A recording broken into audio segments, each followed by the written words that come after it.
One could not help yesterday during the laning, knowing that we're coming to Hakomas Matzeiva today. Note, right? Of Evan, Rayumel Matzeiva. One cannot help, see the, the similarity in the wording, and caused me to think, so Hakomas Matzeiva. Yaakov was making Matzeiva, and yet we read in Parsha Shoftim, Lo Sokim Lecha Matzeiva Shesonei Hashem Elokecha. Right, so Rashi explains over there, Sonei Hashem was Ahuva Bimei Avos. Right, in the days when the Avos did it, it was something which Baruch like, because they worshipped on the Matzeiva. Right, but then the Canaanim adopted it, and Kodesh Baruch Hu says only Mizbach Avonim, multiple stones. And the Beis Yaakov Shmita explains that when the others came on the scene, humanity was barbaric prior to their time, and they started instilling midos tovos, right?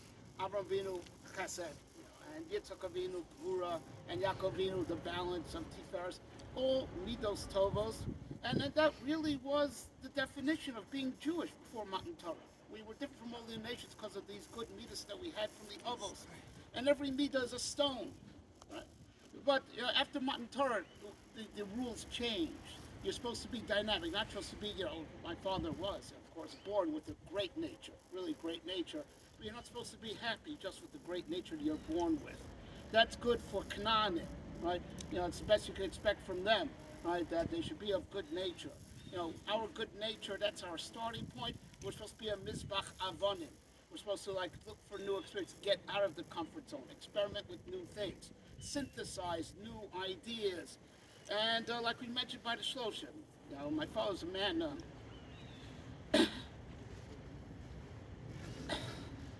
very diverse experience. Reinvented himself many times over. Traveled here, traveled there, and most people, they just want to stay in their lane. That's a matzeva. Stay in your lane. One stone, right? That was good, before Matan Torah.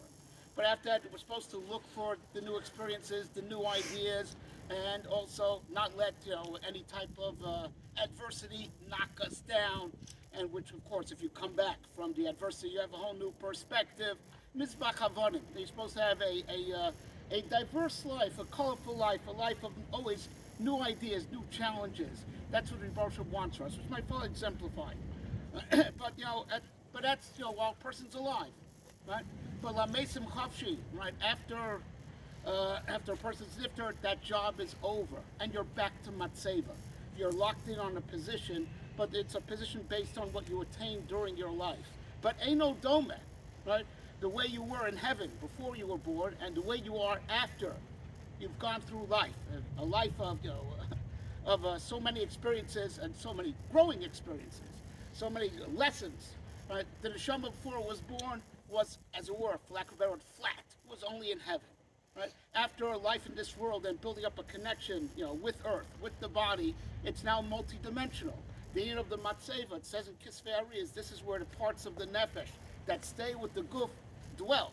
This is the house of the nefesh that's guarding the body and preparing it for resurrection. So you're trans-dimensional. You're both in heaven and in earth, maintaining a connection with the body, maintaining a connection with your descendants. Right? And of course, it's not a stagnant position. As we always say, the neshama should have aliyah. Right? The neshama before it was ever born was stagnant. It never did any mitzvahs. But even though they can't do any new mitzvahs, but based on all the mitzvahs that were done thus far, it continues to grow, as it were, continuing residual income, right? It grows and grows, and it's only proportionate to the growth that there was in this world in that proportion. It grows, as it were, passively, even though it can't add new mitzvahs, but it continues those mitzvahs that have been done, expand and extend.